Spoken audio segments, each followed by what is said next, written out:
Good afternoon.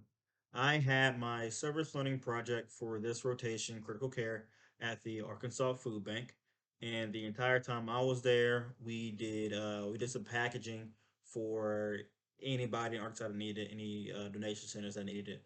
We packaged things like breakfast foods, snack foods, and condiments and spices. We had scales, and essentially we just got these cardboard banana boxes, what they called them, and we just filled up the different food types for a certain amount of poundage. For instance, the condiments and spices were 40 pounds per box. We packaged them up and we put them on a pallet, and those eventually were to be shipped out to whatever donation areas needed it. And so that was what I did. So the social determinant of health that I feel meets what I did for this service learning is the social and community context, specifically the nutrition and healthy eating. Based off the website, that is low. It's very low. It needs improving. And what the AR Food Bank does is tackle that essentially.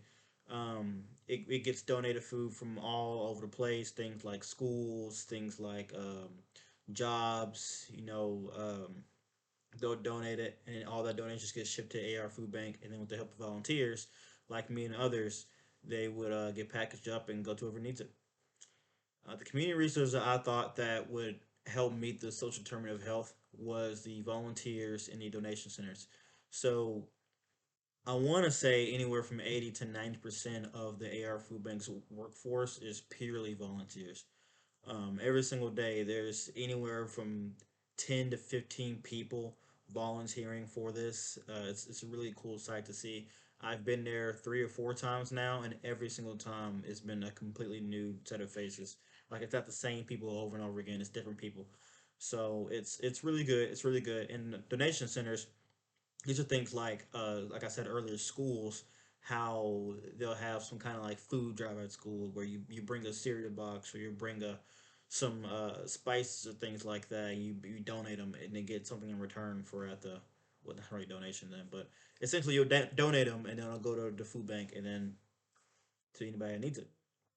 So the impact that I felt from this service learning project was that it felt satisfying knowing the sheer amount of food that was donated by people in Arkansas and even around Arkansas, and the efficiency of how the donations were processed and handled to eventually go to various food drives and such.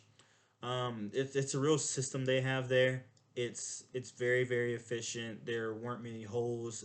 I mean, you get there at a certain time and they give you instructions about how to do this. And I think by the time we were done, we probably got around 10 to 12 pallets. And these aren't small pallets either. These are like 10 to 12 pallets filled with like 15 boxes of different sorts of food in a span of 4 hours or 3 hours one day and 1 hour the next time I went. So it's a lot of work that gets done in a very short amount of time. So it's very good knowing that these guys know what they're doing and that they're very efficient in what they're doing.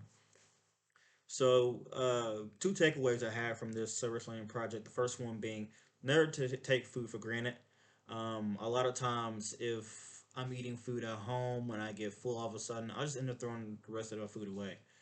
Sometimes I forget that people aren't as privileged as me to where they don't have the luxury of just throwing food away if they don't want the rest of it. I thank God every single day I wake up that I have the ability to go to my fridge and there be a full fridge full in there. And that's that's a it's a good thing for me. It's good that I have that. The second takeaway I have is that I could refer programs like the AR Food Bank to my patients. So if there's a patient I have that doesn't come from a good, I don't want to say background, but a good standing from where they are. Maybe they're borderline homeless or a single mother or a single father or whatever the case may be, and they just need more food. I could refer them to the food bank or any other place that the food bank sends their food to in order to help them out. So it's good that I can tie something like this to my future nursing career. But yeah, that was about it for my service learning project. I'm excited. It's sad that this is my last service learning project. I'm planning on volunteering more in the future. Maybe not for Euler, but just in general on my own time. It means a lot to me knowing I do things for other people and that they can be helped eventually. So it's great. But anyways, that was it for my service learning project, and have a good one.